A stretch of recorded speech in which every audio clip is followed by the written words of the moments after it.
Away from health this evening, fish stocks are shrinking across many of the world's oceans, and coastal communities say illegal fishing is making it worse. The United Nations Food and Agricultural Organization estimates that illegal, unreported and unregulated fishing removes up to 26 million tons of fish each year, costing the global economy billions of undermining food security in many coastal states. Now, 15 countries, including Ghana, have backed a new agreement aimed at improving transparency in global fisheries and tightening enforcement against illegal fishing. And my colleague Nabil Ahmed Rufai reports from Mombasa in Kenya.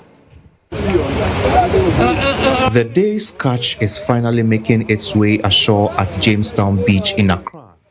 But for fisherman Pa Eko, the long hours at sea have brought little reward. We only caught a few fish. We spend a lot of money to buy fuel to power our canoes, only to return with a small catch. For nearly 40 years, Pa Eko has depended on the sea for a living. Now he says industrial vessels engaged in illegal fishing are making life increasingly difficult for canoe fishermen. The big industrial vessels are making life very difficult for us. Some of them fish in areas meant for canoe fishermen, and others use illegal methods that catch everything, including juvenile fish. Across coastal West Africa, fishermen say they are feeling the same pressure. Illegal, unreported and unregulated fishing, known as IUU fishing, is costing the global economy tens of billions of dollars every year, according to the United Nations. Coastal African states lose about $2.3 billion annually. Beyond the numbers, the situation is putting enormous pressure on food supplies and livelihoods. IUU fishing is essentially a way of cheating the system. Those vessels don't follow the same rules that legal vessels do. They're cutting corners, they're making more profits with less costs. Governments don't get the revenues from taxes and landing fees, and coastal communities lose fish that they should be entitled to catch. Ecosystems are getting destroyed. Scientists warn that without stronger action, depleted fish stocks could take decades to recover.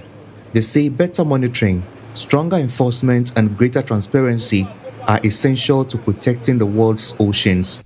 And that is the goal of a new agreement signed at the Our Ocean Conference here in Mombasa, Kenya. Under the Mombasa Declaration, participating countries have committed to collect and share more information about fishing vessels and make fisheries data more transparent and accessible. The declaration also endorses the Global Charter, which outlines 10 practical and cost-effective measures that governments can adopt to strengthen accountability, improve transparency, and promote sustainable fisheries management. Ghana says it is already stepping up enforcement efforts.